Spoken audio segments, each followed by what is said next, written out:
Hello everyone, welcome to Krishna coaching centre class 11 political theory. And यहाँ पे हम continue कर रहे हैं अपना chapter piece.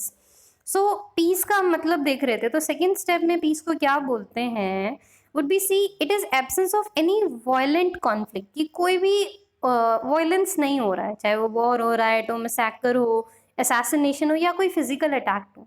So definition clearly better है अर्लियर वन से, क्योंकि पहले सिर्फ हमने वॉर की बात करी थी, हाँ हमने कोई भी फिजिकल अटैक की बात करी। येट ये पूरी कंप्लीट डेफिनेशन नहीं है, क्योंकि वायलेंस क्या है, violence is often rooted with structure of society, कि हाँ ठीक है ये स्ट्रक्चर ऑफ सोसाइटी है, सोसाइटी में कहीं ना कहीं ये मौजूद रहेगा। So the social institution and practices that reinforce entrench inequality of caste, class, gender can also cause injury. कि जी आप ये देखिए इतनी सारी चीज़ों में सब कुछ डिवाइडेड है, कास्ट हो गया, क्लास हो गया, जेंडर हो गया, तो कहीं ना कहीं डिस्टर्बेंस आपको देखने को मिलेगा।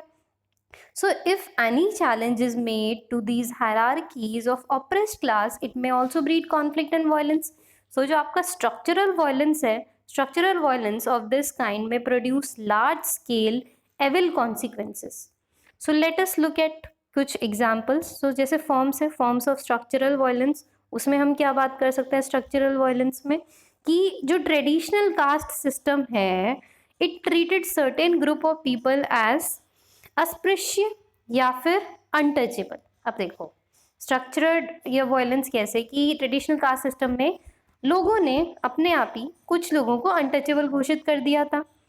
एंड जब तक कॉन्स्टिट्यूशन ऑफ इंडिया ने इसे नहीं हटाया, ये जो प्रैक्टिस ऑफ अनटचेबिलिटी थी ना, it subjected them to social exclusion and deprivation to worst sort, कि जब तक कॉन्स्टिट्यूशन ने उनको राइट्स नहीं दिए, इन इस अनटचेबिलिटी की वजह से वो बेचारे लोग सोशली एक्सक्लूडेड रहते थे, उनकी लाइफ बहुत डे बाय डे खराब ही होती जा रही थी। So the country is struggling to erase the scars. तो ऐसा नहीं है ये चीज़ अब पूरी तरीके से दूर हो गई है, हमारी कंट्री अभी भी इस चीज़ को लेके स्ट्रगल कर रही है कि जख्म तो मिट गया लेकिन इसके निशान अभी तक हैं। सो रिलिक्स ऑफ दिस अगली कस्टम।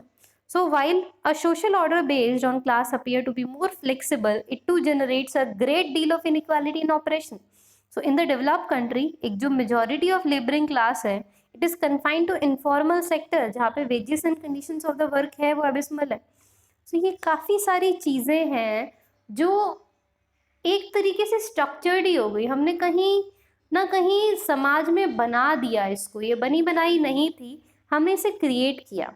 दूसरा एग्जाम्पल आप ये देखो, पैट्रियार्की। पैट्रियार्की यानी कि एक तरीके से मेल पर्सन रूल करेगा, तो it entails a form of social organisation, जिसकी वजह से काफ़ी सारा डिस्टर्बेंस हुआ और हमें कई सारे ऐसे पुराने लॉ प्रथाएं देखने को मिलती हैं जिसमें डिस्क्रिमिनेशन किसका होता है, वुमेन का।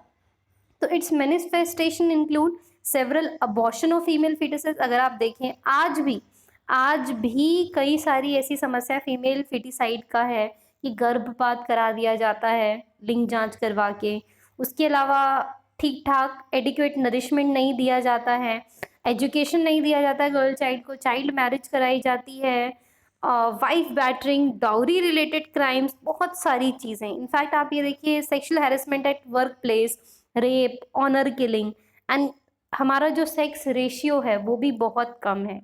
सो इंडिया के अंदर तो ये डिफरेंसेस काफ़ी सारे हमें देखने को मिलते हैं, पर और ये सब कहाँ से हमें मिला, ये सब हमें स्ट्रक्चर में कहाँ से मिला, पैट्रियार्कल, कि आदमी रूल करेगा। सो कॉलोनियलिज्म, अगर हम बात करें कॉलोनियलिज्म में क्या हुआ था, it is very prolonged and direct subjection of the people of the alien rule, कि हम पे जो अंग्रेज थे उन्होंने काफ़ी समय तक रूल किया था। So but the ongoing Palestinian struggle against Israeli domination shows that it has not disappeared completely. Besides the formal colonies, अब पहले हम पे जैसे अंग्रेज रूल करते थे, तो अब वो टोटल रूल डायरेक्ट नहीं है, लेकिन कहीं ना कहीं अब भी बड़ी कंट्रीज छोटी कंट्रीज पे, या कई बार दो आपस जैसी कंट्री एक दूसरे पे रूल करने की कोशिश करती हैं, एक दूसरे से बेटर होने की कोशिश करते हैं, तो चीज़ें ख़त्म नहीं हुई हैं, बस कहीं ना कहीं उन्होंने अपना फॉर्म चेंज कर दिया है। अब which of these following views do you agree with and why? तो ये कुछ विचार हैं कुछ महान लोगों के। गौतम बुद्ध जी ने क्या बोला था, all wrong doing arises because of mind, if mind is transform can wrong doing remain. तो बुद्ध जी बोलते हैं कि जो भी सब चीज़ें होती है ना, बुरी चीज़, अच्छी चीज़, वो सब कहाँ पे होती है? वो सब हमारे दिमाग से होती है। अगर हम दिमाग को ही ट्रांसफॉर्म कर दें तो वो रॉन्ग डूइंग नहीं रहेगी। महात्मा गांधी क्या बोलते हैं कि I object to violence because when it appears to do good, the good is only temporary, the evil does it is permanent. Gandhi ji कहते हैं कि मैं वायलेंस के खिलाफ इसलिए हूँ कि एक बार तो क्योंकि हमें देख के लगता है कि सब चीज़ अच्छी हो गई, once and all it appears to be good, लेकिन वो गुड कैसा है? वो गुड टेम्परेरी होता है, वो अच्छा टेम्परेरी होता है। लेकिन जो उसने खराब किया, जो उसने एविल किया, वो क्या होता है? वो परमानेंट होता है। सो महात्मा गांधी जी के विचार थे। फिर है फ्रेडरिक। फ्रेडरिक क्या बोलते हैं कि ye shall be those whose eyes ever seek for an enemy, ye shall love peace as a means to new wars, and the short peace more than long, you I advise not to work but to victory, let us work, be a fight, let your peace be a victory। सो वो simply ये बोल रहे हैं कि war is inevitable, war को आप नहीं कह सकते कि वो होएगा नहीं, तो इसलिए आप खुद को तैयार रखो कि ठीक है, हाँ मुझे पीस पसंद है, लेकिन जब भी ऐसा लड़ने की बारी आई, बी प्रिपेयर्ड, आपको फाइट के लिए रेडी रहना पड़ेगा। तो ये कुछ मान लो उनके विचार थे। Now comes racism and communalism. It involve what? It involves stigmatism and oppression of the entire racial group and community। अब दो द नोशन की जो ह्यूमैनिटी है उसको डिवाइड कर दिया गया इनटू डिफरेंट रेसेस में, और फिर वो लोग उस चीज़ को कहीं ना कहीं जस्टिफाई करने की भी कोशिश करते हैं कि अगर हमने ये रॉन्ग डीड करी ना, तो इस रॉन्ग डीड को करने के पीछे वजह ये थी, रीज़न ये था। जैसे नेग्रो स्लेवरी इन यूएसए जो 1865 तक थी, उसके अलावा स्लॉटर ऑफ ज्यूज जो कि हिटलर ने कराया था जर्मनी में, अपार्थीड जिसमें वाइट कंट्रोल्ड गवर्नमेंट थी साउथ अफ्रीका में, विच ट्रीटेड जो मेजॉरिटी पीपल थे उनको बहुत बुरी तरीके से ट्रीट किया जाता था, सेकेंड क्लास सिटीजन बोलते थे। So racial discrimination still continues cowardly in the west. आज भी आप ये देखिए कई जगह हमें रेशियल डिस्क्रिमिनेशन वेस्ट की साइड पे देखने को मिलता है। So communalism may be seen as South Asian counterpart of racism where the victim tend to minority religious group. So communalism कहीं ना कहीं इसी से उठ के आता है कि कहीं कोई किसी पे रूल कर रहा है, कहीं कोई और किसी पे रूल कर रहा है। So psychological and tangible harm suffered by the victims of violence often create grievances that persist over generation. So बहुत ही इंपॉर्टेंट अच्छी लाइन ये क्या कह रहे हैं कि एक जो वॉर होता है ना, वायलेंस होता है, आपको लगता है कि एक टाइम के बाद वो ख़त्म हो गया, वो कभी ख़त्म नहीं होता है।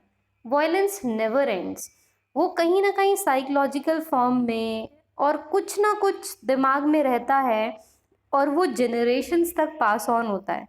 So sometimes they may give rise to fresh bouts of conflict when provoked by some incident और इवन रिमार्क।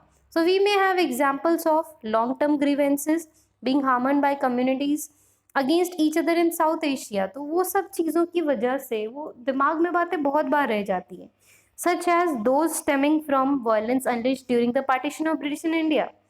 तो जैसे आप बहुत बेसिक एग्जांपल ले लो, पार्टीशन के वक्त जो वायलेंस हुआ था उसकी वजह से बहुत ज़्यादा डेथ्स हुई थी, सब चीज़ें हुई थी, तो वो चीज़ कभी भी कोई नहीं भूल सकता। मे बी शायद आपके हमारे लिए सिर्फ एक कहानी हो, लेकिन जिन लोगों ने अपना परिवार खोया है, जिन माँ ने अपना बेटा खोया है, जिस पत्नी ने अपना पति खोया है या बच्चे खोए हैं, वो सारी चीज़ें वो कभी नहीं भूल सकते, और वो इस चीज़ को जनरेशन बाय जनरेशन बताएंगे कि ऐसा हमारे साथ किया गया था। तो ये चीज़ें क्या रह जाती है? लॉन्ग लास्टिंग रह जाती है। तो अ just and lasting peace can be attained only by articulating the removing the latent grievances and causes of conflict through the process of dialogue। तो कह रहे हैं कि बजाय नई चीज़ें क्रिएट ना करने के, वो तो करना ही नहीं है, जो पास्ट में चीज़ें हुई हैं, जो बैक में चीज़ें रही हैं, उसको आपको एक बेटर फेस में लेके आना है, उसको आपको थोड़ा और समझने की कोशिश करनी है। So hence the ongoing attempt to resolve problem between India and Pakistan, also including promoting increase contract among the people in the walks of life. तो कोशिश चलती रहती है भाई, लेकिन हर बार नाकामयाब हो जाती है फॉर सम रीजंस, बट हाँ कोशिश हमें इस चीज़ की करते रहने चाहिए। सो इस पार्ट को हम यहीं तक रख रहे हैं, इसका अगला पार्ट हम कवर करेंगे अपनी अगली वीडियो में। तो thank you so much, I will meet you all in my next video. Thank you.